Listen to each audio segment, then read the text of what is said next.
เฮียนทานทองรุ่นศิษริศเลขาธิการใหญ่คณะบริหารส่วนกลางพรรคประธานประเทศแห่งสปป.ลาวที่เคารพและนับถืออย่างสูงท่านไส้สมพรพรหมวิหารประธานสภาแห่งชาติที่เคารพบรรดาทานคณะประธานกองประชุมที่นับถือ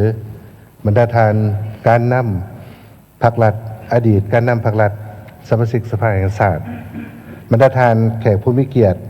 ทางภายในและต่างประเทศที่นับถือหลักแพงต่างหน้ารัฐบาลข้าพเจ้าขอถือเป็นเกียรติรายงานย่อการจัดตั้งปฏิบัติแผนพัฒนาเศรษฐกิจสังคมแห่งชาติแผนงบประมาณแห่งรัฐแผนเงินตราหาปีครั้งที่เก่า2021-2025และแผนปี2025ทิศทางแผนพัฒนาเศรษฐกิจสังคมแห่งชาติหาปีครั้งที่10 2026-2030และแผนปี2026ต่อกองประชุมสมัยสามัญเทื่อที่10ของสภาแห่งชาติสุดที่เก่าดังนี้เนื้อในย่อของรายงานได้สังรวมผลการจัดตั้งปฏิบัติอย่างงานจุดสุมตามพระบทบาทของรัฐบาลบรรดาคาดหมายที่ได้กำหนดในแผนพัฒนาเศรษฐกิจสังคมแห่งชาติแผนงบประมาณแห่งรัฐแผนเงินตราหาปีครั้งที่เก่าบรรดามติของสภาแห่งชาติเป็นต้นมติ153 154เกี่ยวกับการจัดตั้งปฏิบัติแผนพัฒนาเศรษฐกิจสังคมแห่งชาติแผนงบประมาณแผนเงินตราปี2025ติดพันกับการแก้ไขปัญหาเคียงห่อนทางด้านเศรษฐกิจการเงินตามมติตกลงเลขที่19กรมการเมืองสุขภาพสำหรับผลการจัดตั้งปฏิบัติบรรดาขาดหมายแผนการหาปีและแผนปี2025นั้นได้แจกจ่ายบทรายงานละเอียดให้บรรดาทานแล้วและผลการจัดตั้งปฏิบัติ2วาระแห่งชาติเป็นทานห้องนายกรัฐมนตรีกระทรวงป้องกันความสงบและทานห้องนายกรัฐมนตรีผู้ชี้นำเรื่องงานเศรษฐกิจและการพัวพันร่วมมือกับต่างประเทศจะได้รายงานเฉพาะตามวาระของกองประชุมต่อไปสำหรับตัวเลขและข้อมูลในรายงานฉบับนี้แม้นำใส่ตัวเลขข้อมูลสรุปหาปีผ่านมาส่วนการสรุปประจำปี2025แม้นำใส่ตัวเลข10เดือนและขาดคะแนนเมื่อปีรายละเอียดได้มีบทรายงานของกระทรวงการเงินธนาคารแห่งสปป.ลาวและกระทรวงเกี่ยวข้องในแจกจ่ายให้บรรดาทานไปแล้วบทรายงานของข้าพเจ้าประกอบด้วย3ภาคที่1ที่ราคาการจัดตั้งปฏิบัติแผนพัฒนาเศรษฐกิจสังคมแห่งชาติแผนงบประมาณแห่งรัฐแผนเงินตราหาปีครั้งที่เก่าและแผนปี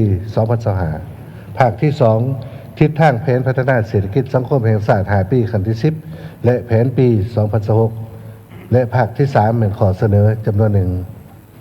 สำหรับภาคที่1ก่อนอื่นเมื่อข้าพเจ้าเห็นดีเป็นเอกภาพสูงต่อคำคิดคำเห็นของท่านประธานสภาแห่งชาติในบทกล่าวเปิดกองประชุมที่ได้ตีราคาแจ้งเกี่ยวกับสภาพการสากลและภาคพื้นยังสืบต่อเข่งหอดซับซ้อนและขาดเดาได้ยากนอกนั้นสภาพภัยพิบัติทางธรรมชาติก็เกิดขึ้นอย่างต่อเนื่องซึ่งยังสืบต่อเป็นสิ่งท้าทายและสร้างผลเสียหายต่อชีวิตทรัพย์สินของประชาชนอยู่หลายประเทศเหตุให้สภาพเศรษฐกิจโลกที่มีความยุ่งยากอยู่แล้วนั้นยิ่งสืบต่อเพิ่มความผันผวนและมีผลกระทบเป็นวงกว้างตื้มอีกสำหรับอยู่ประเทศเท่าในระยะ5 ปีผ่านมาแน่นอนว่าบ่สามารถหลีกเลี่ยงผลกระทบจากสภาพดังกล่าวทั้งข้างกงและทางอ้อมบ่หลายก็น้อยนอกจากสภาพของภาคพื้นและสากลและผลกระทบที่สืบเนื่องจากการระบาดของพยาธิโควิด -19 แล้วยังเกิดมีสภาพความยุ่งยากทางด้านเศรษฐกิจการเงินโดยเฉพาะปัญหาภัยเงินเฟ้ออัตราแลกเปลี่ยนเน้นตีแห้งราคาสินค้าเพิ่มขึ้นและปัญหาหนี้สินผลกระทบจากภัยพิบัติทางธรรมชาตินักหน่วงเหตุให้เกิดมีสภาพฝนตกหนักอยู่หลายแขวงในทั่วประเทศไปเกิดมีสภาพน้ำท่วมและน้ำป่าไหลสุในแต่ละปีโดยส่งผลกระทบต่อชีวิตการเป็นอยู่ทรัพย์สินของประชาชนและสร้างความเสียหายต่อโครงสร้างพื้นฐานทางด้านเศรษฐกิจสังคมและสิ่งแวดล้อมของประเทศเฮาต่อสภาพการดังกล่าวรัฐบาลและองค์การปกครองท้องถิ่นได้สืบต่อพันขยายและแก้ไขปัญหาร่วมของชาติอย่างต่างหน้าโดยภายใต้การนำพาซี่นำอย่างใกล้ชิดของศูนย์กลางพรรคและติดตามกวดกล้าสนับสนุนอย่างเป็นปกติของสภาแห่งชาติ การประกอบส่วนของทุกภาคส่วนในสังคมและการช่วยเหลือสนับสนุนจากคู่ร่วมพัฒนาองค์การจัดตั้งสากลและประเทศเพื่อนมิตรได้เฮ็ดให้การพัฒนาเศรษฐกิจสังคมของประเทศเฮายังสืบต่อขยายตัวอย่างต่อเนื่องซึ่งสามารถสังรวมผลสำเร็จโดยสังเขปในแต่ละด้านดังนี้ 1. โครงเขตป้องกันศาสตร์ป้องกันความสงบได้สืบต่อสมใส่จัดตั้งปฏิบัติแนวทางป้องกันศาสตร์ป้องกันความสงบทั่วปวงชนหอบด่านอย่างต่างหน้าเป็นต้นแม่นสมใส่ปฏิบัติ4หน้าที่ใหญ่26แผนงานของกำลังป้องกันศาสตร์4แผนงาน41โครงการของกำลังป้องกันความสงบได้สำเร็จตามระดับขาดหมายที่วางไว้ได้สมใส่การจัดส่งกำลังลงก่อสร้างหากฐานการเมืองติดพันกับการพัฒนาชนบทหอบด่านอย่างมีจุดสมสกัดกั้นและต้านทุกการเคลื่อนไหวของกลุ่มคนบดีโดยเฉพาะแม้นได้แก้ไขสภาพความบ่สงบตามบริเวณชายแดนอย่างทันการด้วยมาตรการและวิธีการที่คล่องแคล่วนิ่มนวลเฮ็ดให้สภาพได้กลับคืนสู่ปกติโดยไวพร้อมกันนั้นก็ได้สืบต่อสมใส่ปฏิบัติ6เวียกจุดสมที่ได้กำหนดไว้ในวาระแห่งชาติว่าโดยการแก้ไขปัญหายาเสพติดและสืบต่อแก้ไขบรรดาปรากฏการณ์หย่อท่อต่างๆที่เกิดขึ้นในสังคมตามคำสั่งเลขที่27ของนายกพร้อมดังก็ได้ร่วมกับอำนาจการปกครองท้องถิ่นในการแก้ไขภัยพิบัติทางธรรมชาติที่เกิดขึ้นในแต่ละปีเพื่อกอบกู้เอาผู้ข้อให้และฟื้นฟูแก้ไขผลกระทบกันต่อกันเป็นอยู่และทรัพย์สินของประชาชนให้กลับคืนสู่สภาวะปกติโดยไวจากผลสำเร็จดังกล่าวได้เฮ็ดให้พวกเฮาสืบต่อปกปักรักษาได้อธิปไตยเขตน้ำแดนดินของชาติไว้ได้อย่างมั่นคง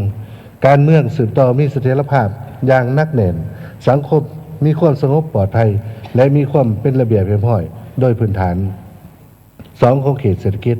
ได้ซุ้มใส่ปฏิบัติบรรดามติสมัย11ของพรรคเป็นต้นแมนปฏิบัติ12เหตุจุดสุมทางด้านเศรษฐกิจตามทิศ4น้ำของกองประชุมศูนย์กลางครบคณะครั้งที่10สมัย11ไปเคียงคู่กับการปฏิบัติบรรดามติของสภาแห่งชาติเกี่ยวกับแผนพัฒนาเศรษฐกิจสังคมแห่งชาติ5ปีครั้งที่9แผนประจำปี2025และบรรดาเวียกจุดสุมของการแก้ไขปัญหาเคียงห่อนทางด้านเศรษฐกิจการเงินตามมติตกลงเลขที่19ของกรมการเมืองสุการผักดังนี้ 1. การขยายตัวทางด้านเศรษฐกิจเดี๋ยวจะใส่ปฏิบัติมาตรการต่างๆเพื่อแก้ไขความยุ่งยากทางด้านเศรษฐกิจการเงินและอยู่แห่งการเติบโตของเศรษฐกิจผ่านการจัดตั้งปฏิบัติตัวจริงเป็นสามารถเทศให้เศรษฐกิจสืบต่อขยายตัวตามแผนหาปีกำหนดเฉลี่ยเป็น 4.24 ส่วนห้อยต่อปีสำหรับปี 2025 คาดคะเนว่าจะขยายตัวในระดับ 4.8 ส่วนห้อยในนี้คะแนนกสิกรรมขยายตัว 2.9 ส่วนห้อยความเอา 19.4% ของ GDP คะแนนอุตสาหกรรมขยายตัวเฉลี่ย 4.7 ส่วนห้อยความเอา 32.5 ส่วนห้อยของ GDP คะแนนบริการขยายตัว 4.5 ส่วนห้อยความเอา 36.6 ส่วนห้อยของ GDP ภาษีอากรผลิตภัณฑ์สุทธิขยายตัวเฉลี่ย 3.8 ส่วนห้อยความเอา 11.5 ส่วนห้อยของ GDP ปัจจัยต้นต่อที่ซุกอยู่การเติบโตแม้นมาจากการผลิตเสบียงอาหารเพื่อบริโภคภายในและการส่งออกจำนวนหนึ่งการผลิตของแขนงไฟฟ้าบ่อเฮอุตสาหกรรมปรุงแต่งการขนส่งและการท่องเที่ยวถึงในใดก็ตามเห็นว่าแขนงบริการและภาษีอากรผลิตภัณฑ์สุทธิอาจบ่บรรลุคาดหมายย้อนได้รับผลกระทบจากสภาพอากาศที่บ่เอื้ออำนวยภัยธรรมชาติผลกระทบต่อเนื่องจากการระบาดของพยาธิโควิด -19 ในระยะผ่านมาซึ่งได้ส่งผลกระทบในทั่วสังคมโดยเฉพาะต่อภาคธุรกิจเฮ็ดให้บ่สามารถดำเนินการเคลื่อนไหวธุรกิจได้อย่างเป็นปกติพร้อมนี้ปัจจัยภายนอกจำนวนหนึ่งมันก็ได้ส่งผลกระทบต่อการเติบโตเศรษฐกิจของเราเป็นต้นเหมือนความผันผวนของสภาพการอยู่ภาคพื้นและสากลการฟื้นตัวช้าของเศรษฐกิจของบางประเทศในภาคพื้นการดัดปรับนโยบายแรงงานของประเทศเพื่อนบ้านและปัญหาความยุ่งยากทางด้านเศรษฐกิจการเงินอยู่ภายในประเทศของเราจึงได้สร้างความกดดันด้านเงินตราเฮ็ดให้เกิดมีสภาพเงินเฟ้ออัตราแลกเปลี่ยนผันผวนราคาสินค้าเพิ่มสูงขึ้นเป็นต้นเหมือนสินค้านำเข้าเก กระทบต่อค่าครองชีพและเหตุให้แรงงานลาวหลั่งไหลออกไปเฮ็ดเวียกอยู่ต่างประเทศและอื่นๆ 2. การปฏิบัติแผนพัฒนาการปฏิบัติแผนงบประมาณแห่งรัฐได้สืบต่อเอาใจใส่ปฏิบัติแผนงบประมาณแห่งรัฐตามทิศบุคลุและเป็นเจ้าการสูงกว่าเก่าโดยหันเป็นทันสมัยและก็พัฒนาเครื่องมือเก็บรายรับเคียงคู่กับการขยายฐานรายรับเพิ่มที่การกวดกล้าต้านและสกัดกั้นการหัวไหลของรายรับงบประมาณเป็นต้นการลักลอบหนีภาษีลบหลีกอากรและพร้อมนั้นก็ได้มอบความรับผิดชอบให้ท้องถิ่นเป็นเจ้าการหลายขึ้นซึ่งผ่านการจัดตั้งปฏิบัติบรรดามาตรการดังกล่าวเฮ็ดให้สามารถเก็บรายรับได้เกินแผน5 ปีซ้อนอันประเด็นการขาดดุลงบประมาณลดลงและก้าวไปสู่การเกินดุลจากขาดดุล 1% ในเมื่อก่อนมาเป็นเกินดุล 1.4% ในปัจจุบันหนี้สินลดลงจาก 112% ของ GDP ในปี 2022 มาเป็น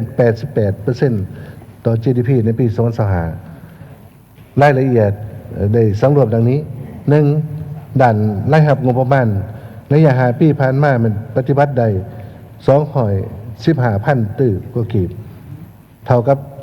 140% ของแผนการ5 ปีหรือเท่ากับ 18.65% ของ GDP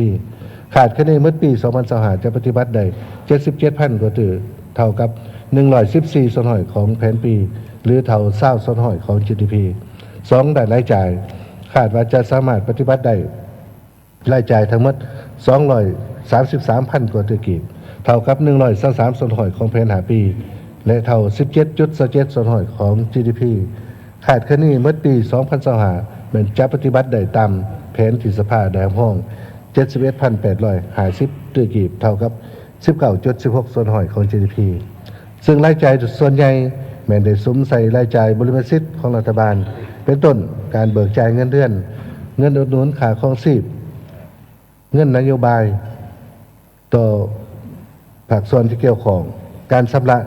หนี้สินตามข้อผูกพันสัญญารายจ่ายรับใช้วันสำคัญของภาคของชาติและการเคลื่อนไหวของบรรดากงจักรภาครัฐและอื่น 3. ได้สืบต่อแก้ไขหนี้สินโดยสมใส่การเจรจาเรือนสำหรับหนี้การออกพันธบัตรระดมทุนการจัดเก็บเงินกู้ยืมต่อจำกัดการกู้ยืมใหม่ที่บ่มีประสิทธิผลได้ค้นคว้าปรับโครงสร้างหนี้และอื่นเฮ็ดให้ความกดดันด้านหนี้สาธารณะลดลงและได้สร้างความเชื่อมั่นของประเทศเฮาค่อยๆดีขึ้นพร้อมนี้ก็ได้เอาใจใส่แก้ไขหนี้สินการลงทุนของรัฐด้วยรูปแบบต่างๆโดยเฉพาะเหมือนกันแก้ไขหนี้ภัยพิบัติและเพิ่มงบประมาณแก้ไขเรื่องงานดังกล่าวการอวยหนี้ 3J การออกพันธบัตรชำระหนี้ในแต่ละอย่างได้ค้นคว้านโยบายหันหนี้เป็นทุน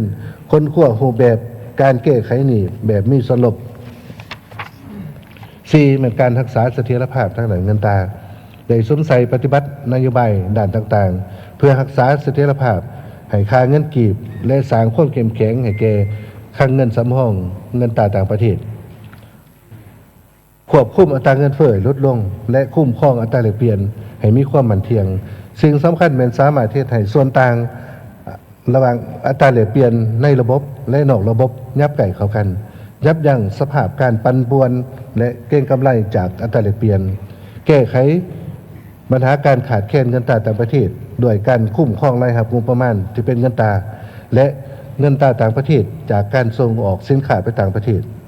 จำกัดการนำเข้าสินค้าฟุ่มเฟือยและสินค้าที่ผลิตได้อยู่ภายในประเทศและการร่วมศูนย์บัญชีคลังเงินแห่งชาติอยู่ธนาคารแห่งสปป.ลาวซึ่งมหปัจจุบันคลังเงินตราสำรองต่างประเทศสามารถกุมการนำเข้า 5.12 เดือนได้ดำเนินนโยบายสินเชื่อเพื่อกระตุ้นเศรษฐกิจและปฏิบัตินโยบายสินเชื่อกระจายลงสู่ท้องถิ่นเพื่อกระตุ้นการผลิตทดแทนการนำเข้าและผลิตเพื่อเป็นสินค้าส่งออกของบรรดาจุลวิสาหกิจขนาดกลางขนาดน้อยกลุ่มบรรดากลุ่มผลิตและครอบครัวชาวเกษตรกรจำนวนหนึ่ง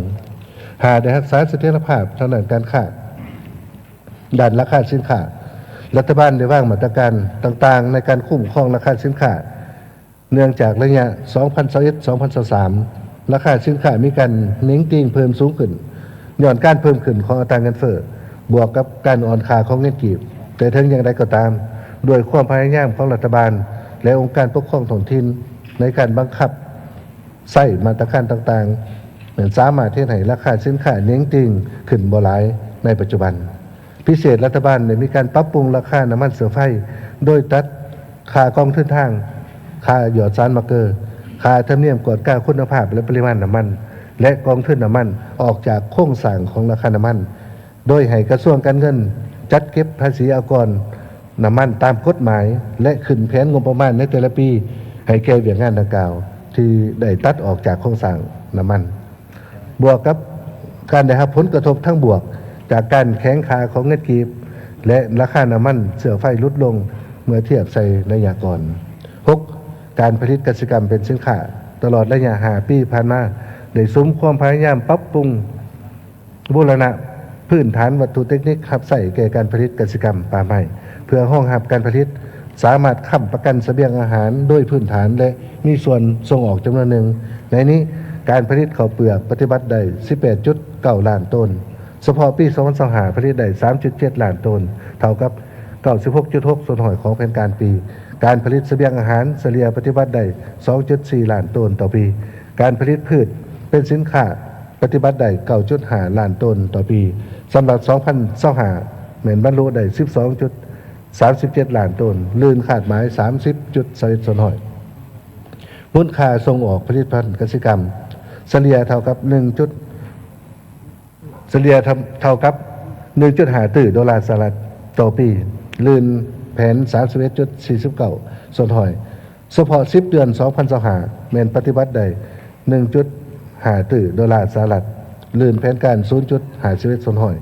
มูลค่าผลิตภัณฑ์อุตสาหกรรมปรุงแต่งและหัตถกรรมปฏิบัติได้ 14,961 ตื้อกีบเท่ากับ 76.22 ส่วนหอยของแผนการเพิ่มขึ้น 11.58 ส่วนหอยขาดคะแนนเมื่อปี2025จะบรรลุได้ตามแผนการ 19,629 ตื้อกีบในนี้ปี2025สหรัฐอเมริกาได้ประกาศเพิ่มอัตราภาษีนำเข้าสินค้าต่อประเทศเท่าและบรรดาประเทศต่างๆในโลกซึ่งรัฐบาลก็ได้แต่งตั้งคณะพิสอบซึ่งเป็นสายห้องนายกรัฐมนตรีผู้สีน้ำของเขตเศรษฐกิจและการพัวพันร่วมมือกับต่างประเทศเป็นหัวหน้าคณะเพื่อประเมินผลและกำหนดทิศทางมาตรการแก้ไขปัจจุบันมันอยู่ในขบวนการเจรจาสัญญา2 ฝ่ายเพื่อลดอัตราภาษีลง7ด้านการลงทุนเหมือนได้ซุ้มใส่ระดมทุนทั่วสังคมเขาได้การลงทุนโดย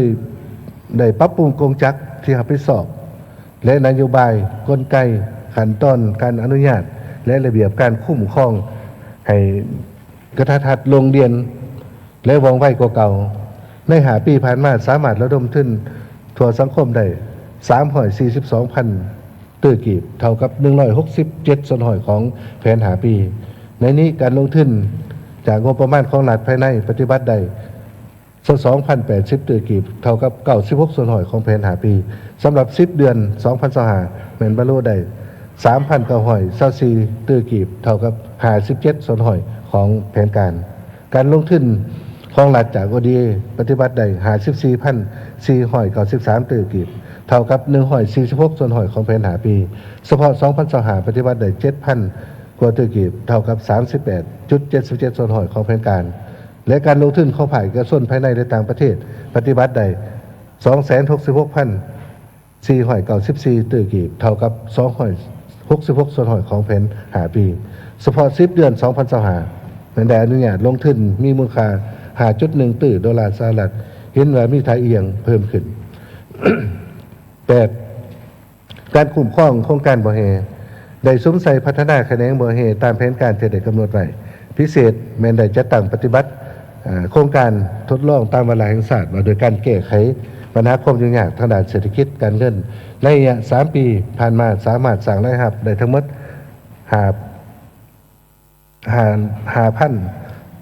5,024 ล้านดอลลาร์สหรัฐหรือเท่ากับ61,939 ตื้อกีบเท่ากับ 14 ส่วนหอยของแผนการผลิตแห่ถาดทั้งหมด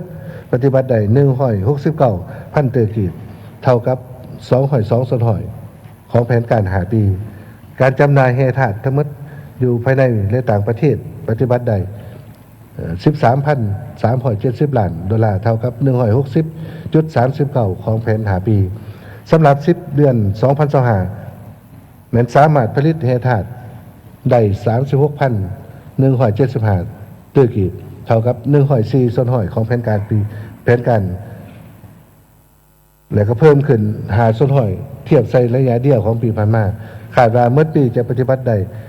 44,833 ตื้อกีบเท่ากับ129 ส่วนหอยของแผนการเดี๋ยวเอาใจใส่คุ้มครองและติดตามกฎการโครงการแห่ธาตุที่ได้อนุมัติผ่านมาโดยได้โจ๊กพิจารณาโครงการพัฒนาแห่ธาตุโดยเฉพาะโครงการใหม่และสมใส่กวดกาประเมินผลบรรดาโครงการแห่ธาตุที่รัฐบาลได้อนุมัติผ่านมาให้ได้สำเร็จเป็นส่วนใหญ่และสามารถจัดประเภทโครงการดีกลางออนไลน์สำหรับโครงการที่ถือจัดประเภทออนและออนไลน์แม้นได้แจ้งเตือนเป็นแต่ละกรณีถ้าครบเวลาแจ้งเตือนแล้วยังบ่สามารถปรับปรุงแก้ไขแม้นยกเลิกโครงการและถอนโครงการคืนได้หันบรรดาโครงการแห่ธาตุแบบทดลองไปสู่กลไกปกติตามกฎหมายและระเบียบการและพัฒนาแห่ธาตุเข้าสู่โรงรถโดยกำหนดให้มีการก่อสร้างโรงงานปรุงแต่งเป็นผลิตภัณฑ์สำเร็จรูปเครื่องสำเร็จรูปเป็นสินส่วนประกอบและได้ออกคำสั่งว่าโดยการติดตามกฎการแก้ไขปัญหาคุดคนข้ามตกขอนดูดแห่ดูดทรายตามบรรดาสายนำของห้วยและเพิ่มความเข้มงวดในการคุ้มครองคุดคนแห่ธาตุในขอบเขตทั่วประเทศโดยได้แต่งตั้งคณะสมคิดตามข้อตกลงเลขที่47วันที่25 เมษายน 2565ลงติดตามกวดการและแก้ไขแต่ละกรณีสมทบกับท้องถิ่นที่เกี่ยวข้อง9ด้านพลังงานได้ซุ้มใส่พัฒนาตามทายให้บ่มซ่อนด้านพลังงานซึ่งในหาปีแม้นสามารถผลิตพลังงานไฟฟ้าได้251 ล้านกิโลวัตต์โมงเท่ากับ90.93 ส่วนหอยของแผนหาปีคิดเป็นมูลค่า259,603 ตื้อกีบเท่ากับ184.27 ส่วนหอยของแผนหาปีสำหรับ10เดือนปี2025สามารถผลิตไฟฟ้าได้41,777 ล้านกิโลวัตต์โมงเท่ากับ 78.15 ส่วนหอยของแผนการปีขาดคะแนนเมื่อปีจะเกินแผน105.45 ส่วนหอยคิดเป็นมูลค่า 73,123 ตื้อกีบพร้อมนั้นก็ได้ส่งขายกระแสไฟฟ้าไปต่างประเทศเหมือนบรรลุได้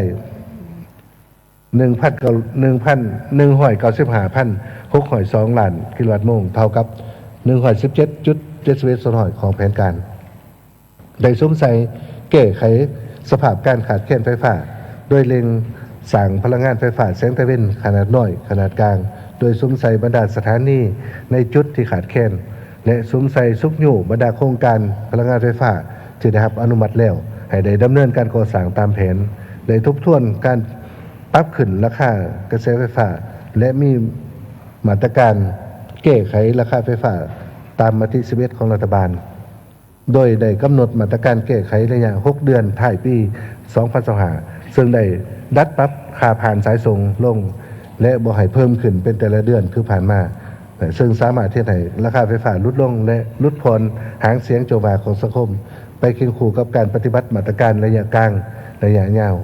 10การปฏิรูปรัฐวิสาหกิจได้สมใส่ปฏิรูปรัฐวิสาหกิจโดยเฉพาะเป็นสมใส่4รัฐวิสาหกิจใหญ่และสำคัญคือรัฐวิสาหกิจไฟฟ้าลาวรัฐวิสาหกิจการบินลาวรัฐวิสาหกิจน้ำมันไฟและธนาคารนโยบายเห็นว่ามีความคืบหน้าดีพอสมควร11ได้ปรับปรุงยกระดับพื้นฐานโครงสร้างคมนาคมขนส่งโดยสมใส่ยกระดับฟื้นฟูและบูรณะซ่อมแปลงโครงสร้างพื้นฐานคมนาคมขนส่งในทั่วประเทศตามความสามารถของงบประมาณและการค้นคว้าแรงขึ้นจากสากลการมีส่วนร่วมของทุกภาคส่วนในสังคมเป็นต้นมันได้สำเร็จการก่อสร้างและเปิดการทำใส่เส้นทางรถไฟลาวจีนทางรถไฟลาวไทยระยะ2ซุกยู่การขนส่งซุกยู่การก่อสร้างทางด่วนทางรถไฟที่ได้เส้นในโมยูกับผู้พัฒนาทางด่วนและทางรถไฟเป็นต้นเป็นทางด่วนลาวจีน22 23 24ทางด่วน A3 หวยทรายบ่อเตน ทางด่วนเวียงจันทร์ฮานอยทางรถไฟเวียงจันทร์ท่าแขกวงอ่างและการบริการทางเรือสากลลาวเวียดนามวงอ่างในซุ้มไซฟื้นฟูเส้นทางสายหลักที่เป็นทางหลวงอนุภาคพื้นและเส้นทางหลวงอาเซียนที่ได้รับทุนจากบรรดาครูหอมพัฒนาในปีผ่านมาสามารถยกระดับเส้นทางได้433.89 กิโลเมตรเท่ากับ 80.7 ส่วนหอยของแผน5 ปีพร้อมนี้ก็ได้ออกนโยบายส่งเสริมการก่อสร้างซ่อมแปลงฟื้นฟูเส้นทางในระยะใหม่ตามมติตกลงของสภาแห่งชาติเลขที่165มติเลข10ของรัฐบาลแจ้งการ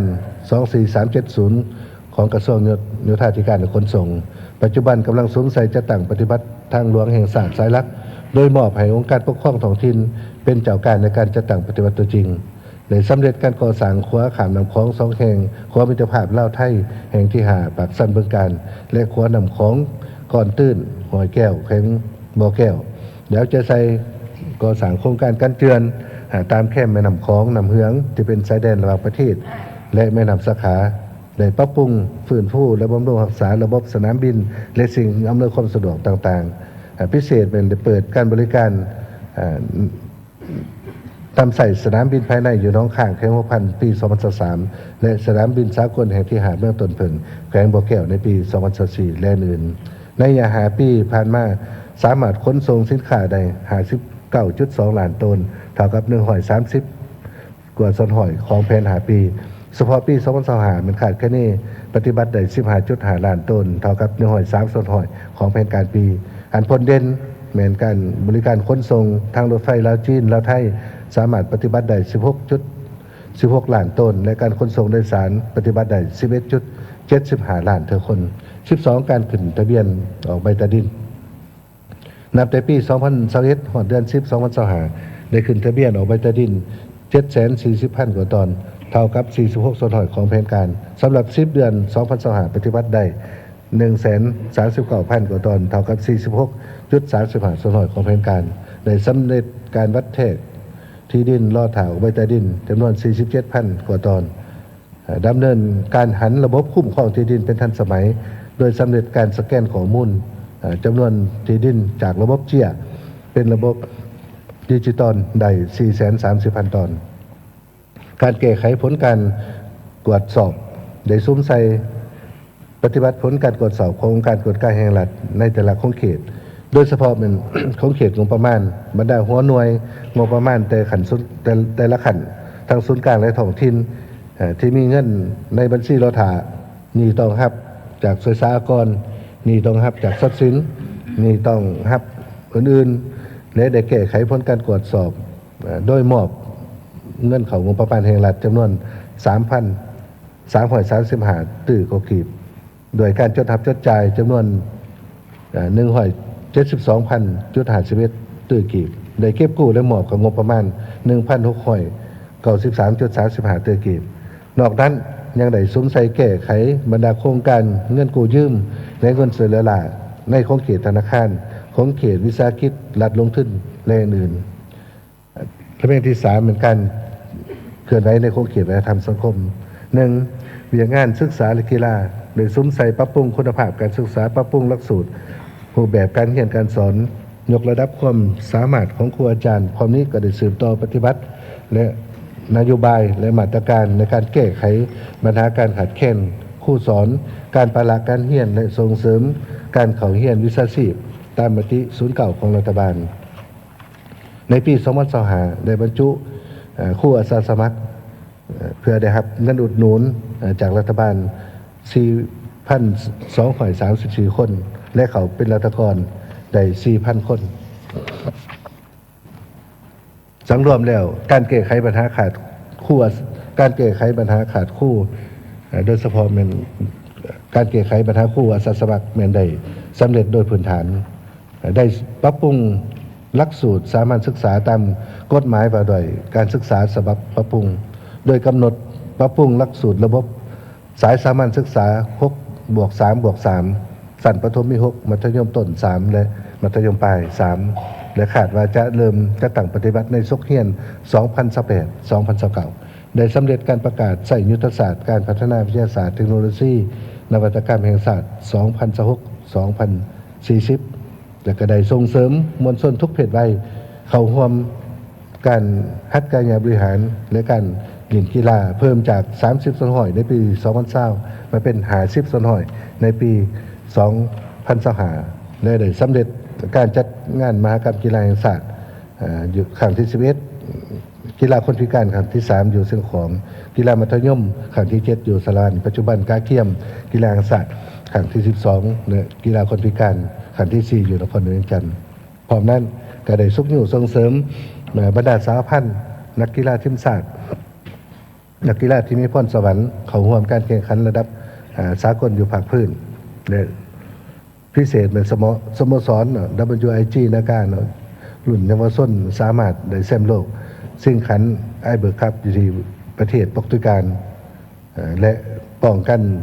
แชมป์อยู่สโมสรภาคพื้นอยู่สปจีนเป็นครั้งที่2ซึ่งที่สร้างผลงานและชื่อเสียงในวงการกีฬาบาสเตะของลาวเฮาในวิธีภาคพื้นและสากล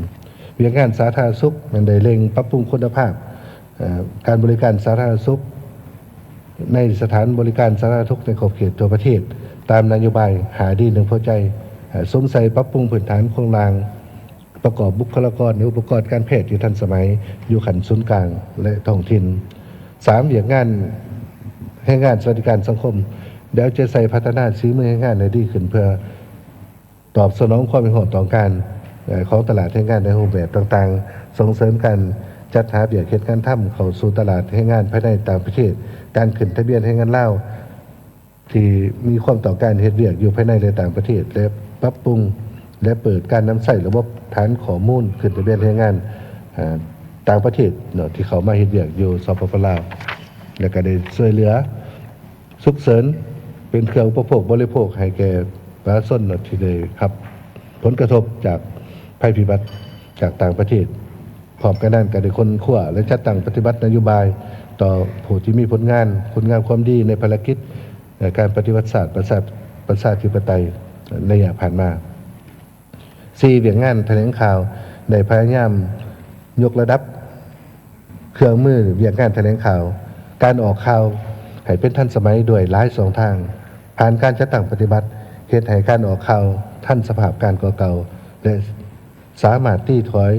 เป็นเก่าๆบรรดาสื่อสังคมที่ออกข่าวบิดเบือนความจริงสร้างความปั่นป่วนในสังคมใส่หายภายสีและทับถมตนจี้ภาครัฐของเฮายันใดซุ้มใส่ปรับปรุงในก่อสร้างบรรดาพื้นฐานโครงสร้างที่จำเป็นในเขตชนบททางไกลส่งหลีกเหยียบตามชายแดนและซุ้มใส่พัฒนาชนบทใหม่ติดพันกับการแก้ไขความทุกข์ยากของประชาชนตามความสามารถตัวจริงของงบประมาณของรัฐและการระดมการช่วยเหลือจากต่างประเทศการปลุกระดมทั่วสังคมมีส่วนร่วมในเรื่องการดังกล่าวปัจจุบันนี้กำลังดำเนินการประเมินความคืบหน้าการจัดตั้งปฏิวัติดำรัส38ว่าโดยมาตรฐานการพ้นทุกข์และการพัฒนาซึ่งคาดว่าจะสำเร็จในถ่ายปี2025นี้เรื่องที่4ของเขตการปกครองการบริหารรัฐและยุติธรรม1ไม่ได้ซุ้มใส่ปรับปรุงกองจักการจัดตั้งตามมติของศูนย์กลางเลขที่03มติของสภาแห่งชาติเลขที่05ให้สำเร็จตามแผนการที่วางไว้และได้สืบต่อซุ้มใส่สร้างและปรับปรุงกฎหมายก็คือนิติกรรมลุ่มกฎหมายให้ทันการและกับการเปลี่ยนแปลงและการขยายตัว ของเศรษฐกิจสังคมการปรับปรุงกองจักการจัดตั้งพร้อมนั้นก็ได้กวดกล้าและประเมินขึ้นกันปฏิบัตินิติกรรมต่างๆในระยะผ่านมาโดยเฉพาะเป็นนิติกรรมในของเขตพัฒนาเฮธาตุ2มันได้ปรับปรุงกลไกคุ้มครองการลงทุนภายในและต่างประเทศให้กระทัดรัดกว่าเก่าสามารถค้นคว้าพิจารณาการอนุมัติลงทุนได้ไวขึ้น 3. เอาใจใส่ชี้นำการปฏิบัติคำตัดสินของศาลที่ใส่ได้อย่างเด็ดขาดปรับปรุงวิธีการปฏิบัติให้ว่องไวโปร่งใสมีประสิทธิผลสูงขึ้นและเป็นที่ 4ของเขตการต่างประเทศได้ปรับปรุงการเคลื่อนไหวเวียงงานต่างประเทศอย่างมีไหวพริบและทันสภาพการตามทิศการทูตป้องกันเหตุแบบบุกทะลุโดยได้เคลื่อนไหวเยี่ยมย่ามบรรดาประเทศเพื่อนมิตรและเข้าร่วมบรรดากองประชุมสากลของการนำภาครัฐได้ต้อนรับการมาเยี่ยมย่ามรัฐกิจเยี่ยมย่ามทางการของบรรดาผู้นำประเทศเพื่อนมิตรองค์การจัดตั้งสากลอยู่สปป.ลาว 2. พิเศษเหมือนในปี2024ประเทศพะเฮาได้ครับเกียรติเป็นเจ้าภาพ จัดกองประชุมสุดยอดอาเซียนครั้งที่44 45และบรรดากองประชุมสุดยอดที่เกี่ยวข้องซึ่งได้รับผลสำเร็จอย่างจงกล้าประเทศไทยบทบาทอิทธิพลของสปป.ลาวในเวทีภาคพื้นและสากลได้รับการยกสูงขึ้นกว่าเก่าพร้อมนี้ก็ได้ซุ้มใส่ผันขยายผลกองประชุมเกี่ยวกับการปฏิบัติแผนหัวมือสองฝ่ายกับบรรดาประเทศเพื่อนมิตรยุทธศาสตร์เป็นต้นกับสปจีนสเวียดนามและประเทศอื่นๆโดยได้ออกข้อตกลงกำหนดหน้าเวียกได้ความรับผิดชอบในการจัดตั้งปฏิบัติละเอียดตัวจริงมันได้สำเร็จเข้าร่วมกองประชุมสุดยอดอาเซียนครั้งที่46 47และกองประชุมสุดยอดที่เกี่ยวข้องที่ประเทศมาเลเซียและกองประชุมสากลอื่นๆเรื่องที่4ปัญหาที่คงค้าง 1. การปรับปรุงก่อสร้างหลักฐานการเมืองการพัฒนาส่วนวัตถุด้านมีบางบอนบ่ทันแข็งแรงและนักแน่นการคุ้มครองการเคลื่อนไหวการเคลื่อนย้ายของพลเมืองภายในและต่างประเทศบางท้องถิ่นยังบ่ทันเข้มงวดปรากฏการณ์ย่อท้อในสังคมยังเกิดขึ้นอย่างต่อเนื่องและวิธีเองเพิ่มข้อมูลแห้งขึ้นซึ่งปัญหาเหล่านี้ยังบ่ทันได้รับการแก้ไขอย่างเด็ดขาดถึงกกถึงหากเท่าที่ควร 2. การแก้ไขเศรษฐกิจนอกระบบยังบ่ทันแข็งแรงเท่าที่ควรเฮ็ดให้สภาพการเคลื่อนไหวธุรกิจเถื่อนวิสาหกิจเอกชนบ่ถือบัญชีการลักลอบนำเข้าและส่งออกสินค้าการปฏิบัติธุรกรรมซื้อขายบ่ผ่านธนาคารมีการหัวไหลของเงินต่างประเทศและอื่น 3. การจำกัดการนำเข้าสินค้าฟุ่มเฟือยและสินค้าที่ภายในผลิตได้แล้วถึงว่าได้มีความพยายามแต่ก็บ่ทันสามารถบรรลุได้ตามขาดหมายที่กำหนด 4. การพัฒนาพื้นฐานโครงสร้างโดยเฉพาะเป็นเส้นทางคมนาคมขนส่งยังมีความคืบหน้าช้าการคุ้มครองน้ำหนักและสภาพเทคนิคของรถบรรทุกสินค้าตามสายทางต่างๆยังบ่ทันเข้มงวดเฮ็ดให้เส้นทางเปเพ่หลายมีหางเสียงเกี่ยวกับการก่อสร้างและปรับปรุงเส้นทางในตัวเมืองนครหลวงจันทร์ 5. การปฏิบัติมาตรการสุกยู่และส่งเสริมการลงทุนยังบ่แข็งแรงจึงบ่ทันสามารถดึงดูดได้โครงการลงทุนที่มีประสิทธิผลสูงขนาดใหญ่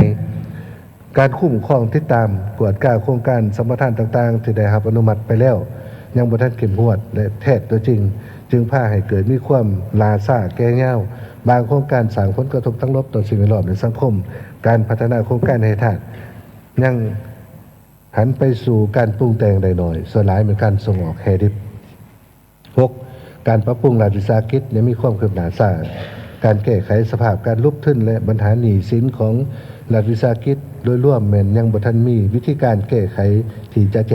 7 การคุ้มครองสื่อสังคมออนไลน์การเคลื่อนไหวตอบโต้การ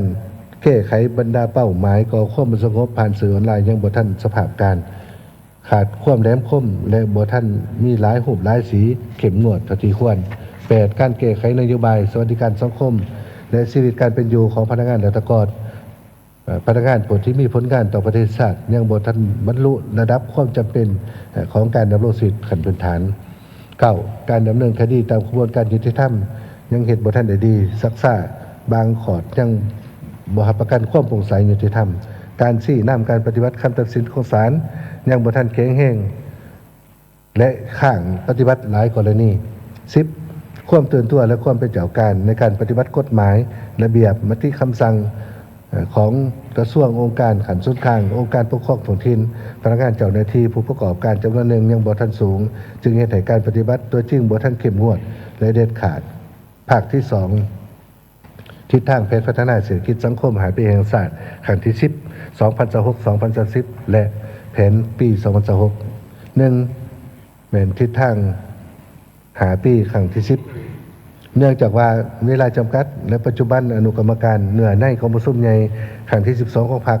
กำลังสืบต่อปรึกษาเรื่องเกี่ยวกับทิศทางแผนการหาปีต่อหน้าซึ่งจะได้นำเข้าไปผ่านของประชุมใหญ่ครั้งที่12ของพรรคหลังจากนั้นจึงนำเข้าผ่านในกองประชุมครั้งประชุมฤกษ์ของสภาแห่งชาติสุทธิสิทธิพิจารณาพ้องฉะนั้นข้าพเจ้าขอเสนอบางทิศทางใหญ่ของแผนหาปีครั้งที่10ที่ได้ผ่านการขุดขั้วผ่านมาจำนวนหนึ่งดังนี้ 1. เป็นซุ้มใส่พัฒนาเศรษฐกิจอย่างต่อเนื่องและมีประสิทธิผลซุกอยู่การหันไปสู่โครงประกอบเศรษฐกิจที่มีมูลค่าเพิ่มสูงโดยนำใส่วิทยาศาสตร์เทคโนโลยีนวัตกรรมเปิดกว้างและปรับปรุง เศรษฐกิจตลาดที่ครบสุดและหันเป็นทันสมัยหันเป็นดิจิทัล 2. สวมใส่พัฒนาพื้นฐานโครงสร้างให้ได้มาตรฐานและสามารถเสริมโยงเสริมจอดโรงเรียนโดยเฉพาะเป็นบุคลากรในการยกระดับทางหลวงแห่งชาติทางหลวงท้องถิ่นทางชนบท 3. พัฒนาเศรษฐกิจสังคมให้ติดพันกับการปกปักษาทรัพยากรทางธรรมศาสตร์และสิ่งแวดล้อมเร่งปรับตัวเข้ากับการเปลี่ยนแปลงของดินฟ้าอากาศคุดค้นและนำใส่ทรัพยากรธรรมศาสตร์อย่างมีประสิทธิผลสูงสุดและหันไปสู่การปรุงแต่งเป็นผลิตภัณฑ์สำเร็จรูป 4. สร้างพื้นฐานเศรษฐกิจเอกราชเป็นเจ้าตนเองโดยซุ้มใส่การสร้างความสามารถในการผลิตและการบริการภายในเพิ่มที่ทางให้บ่มสอนของวิสาหกิจภายในและสามารถเสริมโยงเข้ากับตองโซเพิ่มมูลค่าการผลิตของภาคพื้นและสากลมันเสริมขยายบรรดาคุณค่าทางด้านวัฒนธรรมถือคนเป็นกุญแจสำคัญในการพัฒนาทุนมนุษย์ให้มีคุณภาพและมีความเข้มแข็งยกสูงคุณภาพการดำรงชีวิตทางด้านวัตถุจิตใจของประชาชนบรรดาเผ่าสวมใส่แก้ไขความทุกข์ยากของประชาชนกระจายรายได้ให้ทั่วสังคมพัฒนาเขตจุดซุ้มบรรดาเขตแข่นที่มีทางแห่งบ่มสอนและเป็นกำลังแห่งซุกอยู่การพัฒนากว้างขวางออกในทั่วประเทศและเรื่องที่ 2ทิศทางแผนเดี่ยวจุดซุ้มในการพัฒนาเศรษฐกิจสังคมปี 2026 แผนพัฒนาเศรษฐกิจสังคมแห่งชาติจำปี 2026 แม้นเป็นปีเริ่มต้นการจัดตั้งปฏิบัติพันธ์ขยายมติกองประชุมใหญ่ครั้งที่ 12 ของพรรคแผนพัฒนาเศรษฐกิจสังคมแห่งชาติ5 ปีครั้งที่ 10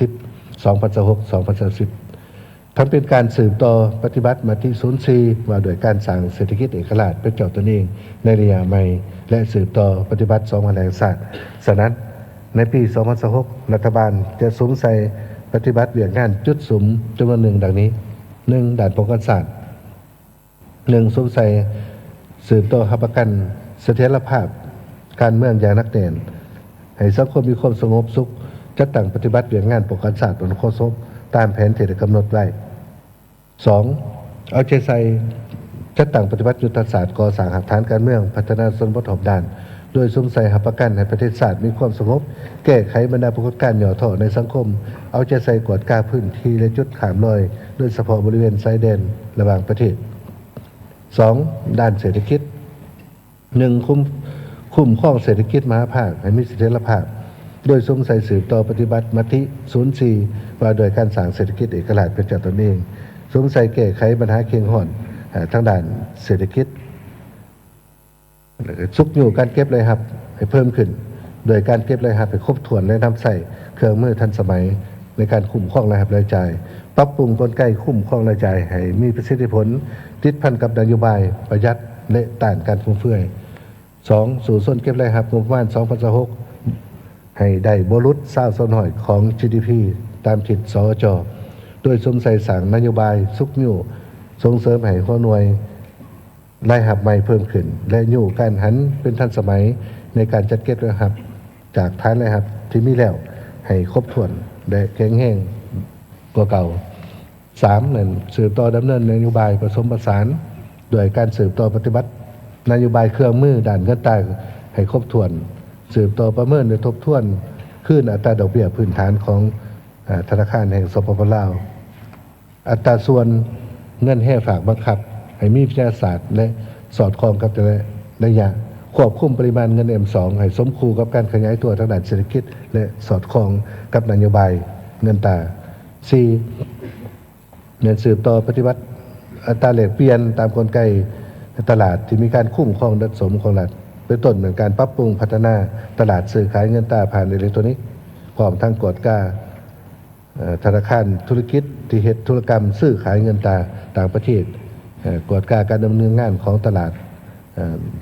ซื้อขายผ่านอิเล็กทรอนิกส์ตามระเบียบการที่กำหนดไว้หาคุ้มครองแหล่งเงินตราต่างประเทศเข้าสู่ระบบธนาคารให้ร้ายขึ้นโฆษณาส่งเสริมการนำใส่เงินกีบเพื่อปลุกระดมให้สังคมยกสูงคุณค่าเงินกีบนำใส่กลไกสกุลเงินท้องถิ่นในการสำหรับสร้างสินค้าและบริการ อยู่สปปลาวกับบรรดาประเทศอ้อมข้างและคู่ค้า6ปรับปรุงสภาพแวดล้อมการลงทุนภายในของต่างประเทศให้มีความสะดวกกระทัดว่องไวกว่าเก่า7สืบต่อสุขอยู่เศรษฐกิจให้ขยายตัวตามแขนงเศรษฐกิจไปแหลม8เหมือนส่งเสริมพัฒนาจุลวิสาหกิจขนาดน้อยขนาดกลางให้เข้มแข็งโดยการปฏิบัตินโยบายสินเชื่อเพื่อกระตุ้นเศรษฐกิจและกระจายแรงขึ้นและนำใส่กองทุนต่างๆให้มีประสิทธิผล9เหมือนสืบต่อปฏิบัติปรับปรุงรัฐวิสาหกิจให้เข้มแข็งและส่งเสริมกลุ่มการผลิตของประชาชนเศรษฐกิจหัวมือของภาคส่วนต่างๆและพัฒนาเศรษฐกิจดิจิทัลให้ขยายตัวดีขึ้น10เหมือนปรับปรุงบรรดาเส้นทางคมนาคมทางบกทางล่างทางน้ำทางอากาศตามแนวทางเศรษฐกิจต่างๆ11ยกระดับพื้นฐานโครงสร้างคมนาคมให้ได้มาตรฐานสากลสามารถเสริมโยงภาคพื้นสากลสุขอยู่ส่งเสริมการพัฒนาอุตสาหกรรมดิจิทัลคนขั้วนำใส่เทคโนโลยีระดับสูง3ทางด้านวัฒนธรรมเป็น1คนขั้วนโยบายในการส่งเสริมการเข้าเรียนปรับปรุงคุณภาพการเรียนการสอนและการเกี่ยมจัดตั้งการปฏิบัติหลักสูตรของระบบสามัญศึกษาตามกฎหมายกำหนด2มันสงสัยปรับปรุงพื้นฐานของรางด้านสาธารณสุขทางศูนย์กลางและท้องถิ่นส่งเสริมสุขภาพแม่และเด็กเพียงการกองทุนประกันสังคมประกันสุขภาพเพียงงานซักวัคซีนและอื่น3สืบต่อน้ำใส่กำลังแห้งทั่วสังคมเขาในการพัฒนากำลังแห้งงานที่มีฝีมือเข้าสู่ตลาดแห้งงานในภายในต่างประเทศสืบต่อพัฒนาระบบข้อมูลข่าวสารตลาดแห้งงาน4เอาใจใส่ปฏิบัตินโยบายต่อผลที่มีผลงานคุณงามความดีต่อภารกิจปฏิบัติศาสตร์ประชาธิปไตยและสืบต่อขยายตารางป้องกันปกป้องทางสังคมให้มีอัตราการปกคุมหลายขึ้นสืบต่อปฏิบัติเรื่องงานแถลงข่าวให้มีความว่องไวทันสมัยปรับปรุงสื่อต่างๆให้มีความหลากหลาย6สืบต่อส่งเสริมการท่องเที่ยวให้เข้าสู่ถึงคุมตลาดเป้าหมายสมทบแทนกับทุกภาคส่วนของรัฐและเอกชนในทั่วสังคม7สุมใส่พัฒนาชนบทแก้ไขความทุกข์ยากอยู่บรรดาจุดสุมจัดสรรภูมิลำเนาอาชีพคงที่ของรัฐบาลและท้องถิ่นโดยเฉพาะเป็นเขตทางใกล้ศอกดีและเขตพื้นฐานการปฏิบัติในเมื่อก่อน4ด่านการปกครองบริหารรัฐเป็นสืบต่อปรับปรุงการบริหารรัฐให้มีคนทันสมัยกระทัดว่องไวโดยการปรับปรุงกองจักรและพระบทบาทของบรรดากระทรวงองค์การในท้องถิ่นตามทิศ3สั่งโดยศูนย์กลางในเหตุพระบทบาทสมใส่เหตุพระบทบาทมหาภาคท้องถิ่นเป็นเจ้าการจัดตั้งปฏิบัติหลายขึ้นเคียงคู่กับการปรับปรุงบรรดาตำแหน่งงานของภาคส่วนต่างๆแต่ละขันให้สอดคล้องและมีประสิทธิผลสูงขึ้น2มันสืบต่อสร้างและปรับปรุงกฎหมายนิติกรรมในการคุ้มครองเศรษฐกิจสังคมสิ่งแวดล้อมให้มีความรัดกุมมีประสิทธิผลสูงขึ้น3สืบต่อปรับปรุงเรื่องงานยุติธรรมศาลอัยการให้มีความเข้มแข็งโปร่งใสยุติธรรมเรื่องงานการต่างประเทศ1สงสัยพัฒขยายผลสำเร็จกองประชุมสุดยอดอาเซียนครั้งที่44 45 46 47บรรดากองประชุมสุดยอดที่เกี่ยวข้องให้เป็นรูปธรรมนอกนั้นเหมือนสงสัยปฏิบัติแผนการร่วมมือ2ฝ่ายกับบรรดาเป็นมิตรยุทธศาสตร์เป็นต้นสเวียดนามสปจีนและขอบการร่วมมือหลายฝ่ายอนุภาคพื้นและสากลให้มีประสิทธิผลสูง2สืบต่อเคลื่อนไหวต่างประเทศอย่างมีไหวพริบและทันสภาพการตามทิศการทูตป้องกันเหตุเป็นบุตรลูกพร้อมนั้นการเคลื่อนไหวต่างประเทศต้องสงสัยกฎสงสัยการทูตเศรษฐกิจและการพันขยายการจัดตั้งปฏิบัติผลการเคลื่อนไหวต่างประเทศของการนำผักหลักให้มีหมักผลและหาผลประโยชน์ของศาสตร์บนจิตใจประหยัด6มาตรการมันได้กำหนดอยู่มี4เรื่องสำหรับขอเสนอเนาะอันที่1นี้ฝั่งที่3ขอเสนออนุมัติให้รัฐบาลปรับปรุงดัชนีเงินเดือนเงินนโยบายอุดหนุนสำหรับรายละเอียดเลยมันทางกระทรวงการเงินจะได้รายงานต่อกองประชุมภายหลังอันที่2เป็นพิจารณาครับพ้องดัดหลักการในการแก้ไขงบประมาณดัดแก้งบประมาณ2025ด้วยเฉพาะเหมือนกันปฏิบัติเงินเกินแผนเนาะซึ่งผ่านมารัฐบาลก็ได้หนังสือถึงสภาแล้วอันที่3เนี่ยของเขตเงินตาเนี่ยเสนอกำหนดเอา3ตัวชี้วัด ในเก่าต้นสิวัตหันเขาในมติส่วน6ต้นสิวัตหันเป็นการสู่ส้นปฏิบัติเลยในงานเฉพาะของรัฐบาลให้สภาแห่งชาติบรรดาทานที่นับซื้อทั้งหมดที่กล่าวมาข้างเทิงนั้นเหมือนการรายงานย่อตามวาระที่สภาได้มอบหมายอีกเทื่อนึงในนามต่างหน้ารัฐบาลข้าพเจ้าขอถือโอกาสอันสง่าราศีนี้ขอบใจต่อคณะประจำสภาแห่งชาติบรรดากรรมธิการและบรรดาทานสมาชิกสภาแห่งชาติสุดที่เก่าที่ได้เอาใจใส่ติดตามให้การหัวมือสนับสนุนการปฏิบัติหน้าที่ของรัฐบาลใน5 ปีผ่านมาอวยพรให้คณะประธานบรรดาการนำพรรครัฐอดีตการนำพรรครัฐสมาชิกสภาแห่งชาติท่านแขกที่มีเกียรติทั้งภายในและต่างประเทศจงมีความผาสุกมีสุขภาพเข้มแข็งมีผลสำเร็จในหน้าที่การงานของตนและอวยพรให้กองประชุมสมัยสัมพันธ์ของสภาแห่งชาติเทื่อที่10สุดที่9จงประสบผลสำเร็จอย่างจบงามขอแสดงความขอบใจ